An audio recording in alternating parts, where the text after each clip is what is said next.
नमस्कार, आप देख रहे हैं लाइव स्ट्रीज। मैं आपके साथ प्रेमराज। तेजस्वी यादव सदन से गायब रहे, इसको लेकर लगातार सवाल खड़े हो रहे हैं। सदन के अंदर भी सवाल खड़े हो रहे थे और अब सदन के बाहर भी सवाल खड़े हो रहे हैं। नेता प्रतिपक्ष बिहार विधानसभा से गायब रहे, इसको लेकर लोजपा आर के जो सांसद हैं अरुण भारती, उन्होंने सवाल खड़े कर दिए और कह रहे थे कि अगर नेता प्रतिपक्ष सदन में रहते तो वो अपना सवाल रखते और हम लोग जवाब भी देते। पर सुधाकर सिंह आरजेडी से सांसद हैं, दिल्ली से पटना पहुंचे हैं और पटना पहुंचते ही अरुण भारती को और जो एनडीए के नेता सवाल खड़े कर रहे हैं उनको जवाब भी दे रहे हैं। उतना ही नहीं, सुनील सिंह का सदस्यता रद्द कर दिया गया है। इसको लेकर भी सुधाकर सिंह कह रहे हैं हम लोग कोर्ट जाएंगे। पर अरुण भारती का क्या कुछ कहना, तमाम बयान हम आपको सुनवाते हैं। सर, मॉनसून सत्र चल रहा था और सदन से तेजस्वी यादव गायब रहे, एक भी दिन सदन नहीं पहुंचे। पीछे खबर आ रही थी, मेरे ख्याल से फिर झूठी खबर थी कि तेजस्वी जी सदन में आ रहे हैं। पीछे तो खबर आ रही थी लेकिन शायद गलत खबर थी। देखिए, नेता प्रतिपक्ष को खास करके जब सदन चल रहा होता है तो सदन की कार्रवाई में जितने भी सदस्य उनको भाग लेना चाहिए। दुर्भाग्यपूर्ण है बिहार का कि जो नेता प्रतिपक्ष हैं वही सदन से गायब हैं, तो सरकार से सवाल कौन उठा रहा है। ऐसे में बड़ा ज़रूरी है कि उनका एक सकारात्मक सहयोग रहता, वो सवाल पूछते, विकास के कार्यों पे सवाल पूछते, हम लोग जवाब देते उसका। लेकिन दुर्भाग्यपूर्ण है, बिहार का दुर्भाग्य है कि जो नेता प्रतिपक्ष हैं वो सदन से गायब हैं। बजट सत्र खत्म हुआ है, लगातार कही जा रही है कि बिहार को झुनझुना मिला है। देखिए, बजट सत्र अभी खत्म नहीं हुआ है, बजट पे आम चर्चा चल रही है और बिहार को झुनझुना नहीं मिला है। आप उठा करके पिछले 2 दशक का बजट देख लीजिए, बिहार को पहली बार ये सौगात मिला है कि 58,000 करोड़ से ज़्यादा का आपको मिला है आवंटन। आपके बिहार में भी एक्सप्रेसवे दौड़ेंगे, आपके गंगा नदी पे नए पुल बनेंगे, आपको नया पावर प्लांट मिल रहा है, आपके यहाँ भी गया में इंडस्ट्रियल कॉरिडोर बन रहा है। इसके अलावा और जो आप स्टार्टअप के नए काम करना चाहिएगा, अलग अलग मल्टी नेशनल जो बैंक्स हैं उनसे आपको क्रेडिट फैसिलिटी उपलब्ध कराएगी।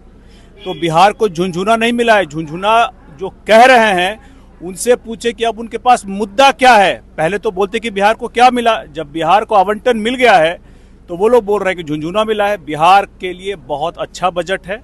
बिहार राज्य को बाकी देश के साथ प्रगति करने के लिए जो आवंटन चाहिए था वैसा बजट मिला है और ये बिहार के लिए एक बहुत न्याय संगत बजट है, एक न्यायपूर्ण बजट है जिसकी हमें बहुत ज़रूरत है ताकि बिहार भी विकसित हो करके भारत के अगड़े राज्यों के साथ कदम से कदम मिला करके नरेंद्र मोदी जी के विकसित भारत के लक्ष्य में अपना योगदान दे सके। सर, प्रसाद यादव तो कह रहे हैं कि झुनझुना मिला है, नीतीश कुमार सरेंडर कर चुके हैं।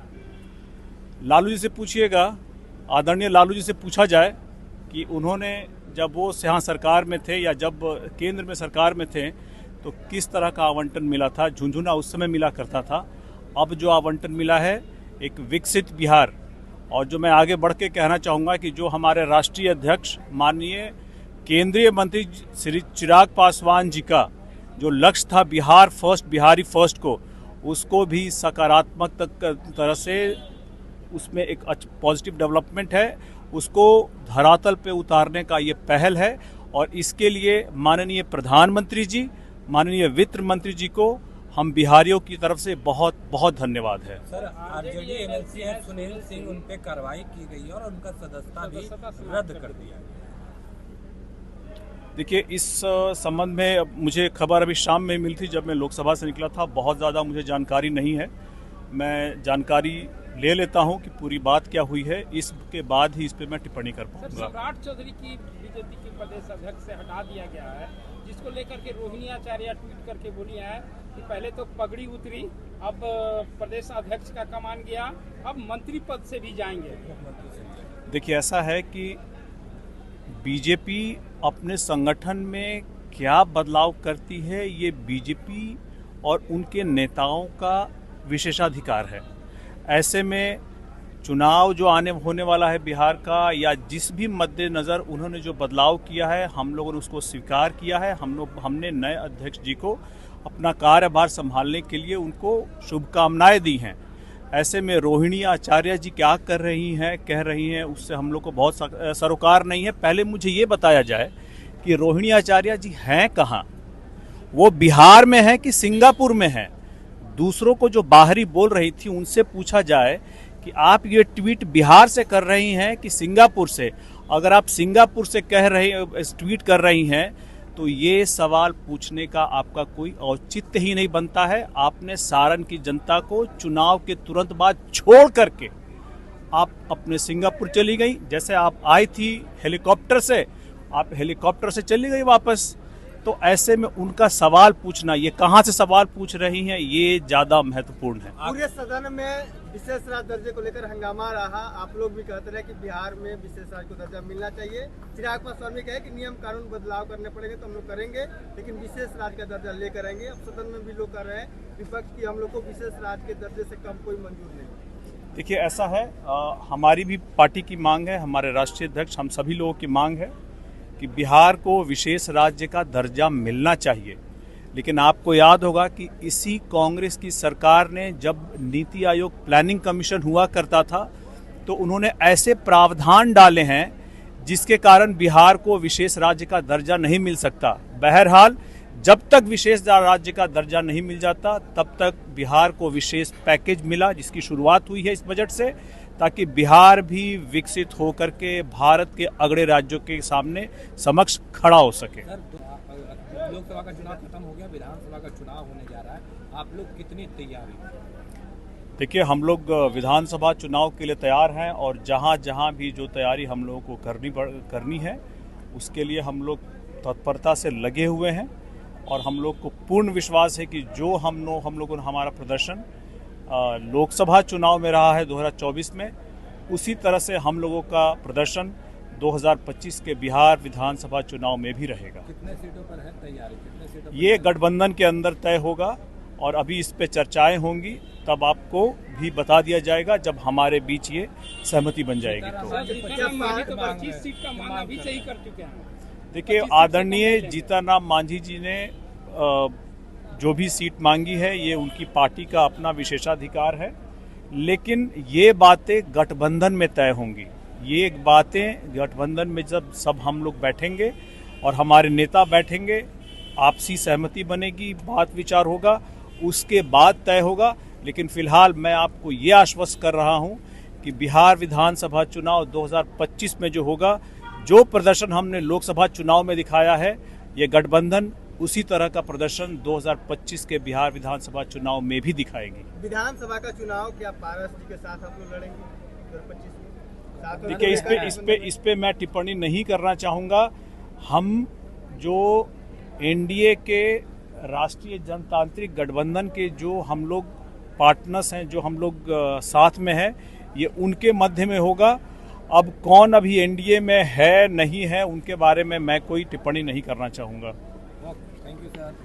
जाहिर सी बात है कि नीतीश कुमार के बारे में एक आम धारणा है कि वो एक तानाशाह राजनेता हैं जो गलती से देश के लोकतांत्रिक व्यवस्था का फ़ायदा उठा करके मुख्यमंत्री के पद पर पहुंच गए।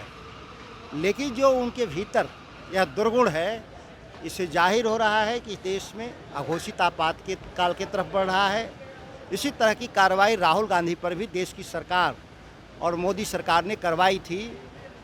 चूँकि दोनों जुड़वा भाई हैं राजनीति के, आज दोनों का सोच एक तरह से है, वही कार्रवाई बिहार में सुनील भाई पर हुई है। हम लोग न्यायपालिका का शरण लेंगे और निश्चित न्याय मिलेगा और उनकी सदस्यता बहाल होगी। नहीं कह रहे कि हमको अपना पक्ष रखने का भी समय नहीं दिया गया, 2 मिनट भी नहीं दिया गया। जिस विषय पर उनका सदस्यता गया वो तो कोई विषय ही नहीं था। ये पूरी तरह से नियमों का अनदेखी ही नहीं है, कानून तोड़ने वाला विषय है। और ये बिहार की जनता देख रही है, समझ रही है। सुनील भाई के साथ न्याय होगा न्यायपालिका के जरिए, और आने वाले चुनाव में बिहार की जनता भी इसका हिसाब रखेगी नीतीश कुमार के बारे में। ललन सिंह ने जिस तरह से राबड़ी देवी को लेकर कहा, मुख्यमंत्री ने भी राजद की विधायिका को कहा कि तुम कुछ नहीं जानती हो, सर उसको कैसे देखते हैं? लगातार इस तरह की बात। ललन सिंह और नीतीश कुमार कोई अलग हैं क्या? दोनों का एक ही तरह के का राजनीति, एक ही रास्ते से आए हैं लोग, और उन लोगों के क्या विचार हैं इस राज्य के महिलाओं के प्रति, गरीब लोगों के प्रति। और एक बार ऐसा नहीं हुआ, दर्जनों बार।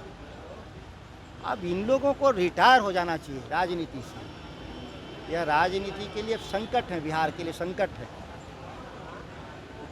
सर, जिस तरीके से मानसून सत्र चला, नेता प्रतिपक्ष तेजस्वी यादव सदन से गायब रहे, उसको लेकर विपक्ष सवाल खड़े कर रहे हैं कि सत्र में एक दिन भी तेजस्वी यादव मौजूद नहीं रहे। सत्ता पक्ष का सवाल है कि विपक्ष का सवाल है? सत्ता पक्ष का सवाल है। कोई भी हमारे पार्टी के भीतर हमारे जो नेता हैं तेजस्वी यादव जी और हमारे पार्टी के सभी नेता मुस्तैदी से बिहार के सवाल पर सदन में और सड़क पर भी, पटना भी और दिल्ली में भी हम लोग लड़ते रहते हैं। यह एक राजनीतिक टीम भावना के जरिए होता है। कभी अगर उपस्थित नहीं भी रहे नेता प्रतिपक्ष हमारे, तो सारे वह मुद्दे और सारे आंदोलन हम लोग उसको चला रहे थे। सर, विजय कुमार सिन्हा उप मुख्यमंत्री, उन्होंने कहा है कि सदन को वो परिवारवादी सदन बना दिए हैं। एक सदन के राबड़ी देवी हैं और एक सदन में तेजस्वी यादव हैं। नेता प्रतिपक्ष विजय सिन्हा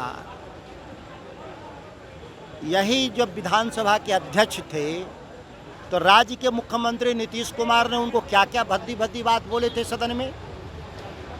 थोड़ा सा भी नैतिकता होती विजय सिन्हा की यहाँ, तो नीतीश कुमार के साथ वो काम नहीं करते। ये सत्ता प्रेमी लोग हैं, ये मुद्दों से भटकाने के लिए इस तरह की बात करते रहते हैं। सम्राट चौधरी को बीजेपी के प्रदेश अध्यक्ष से हटा दिया।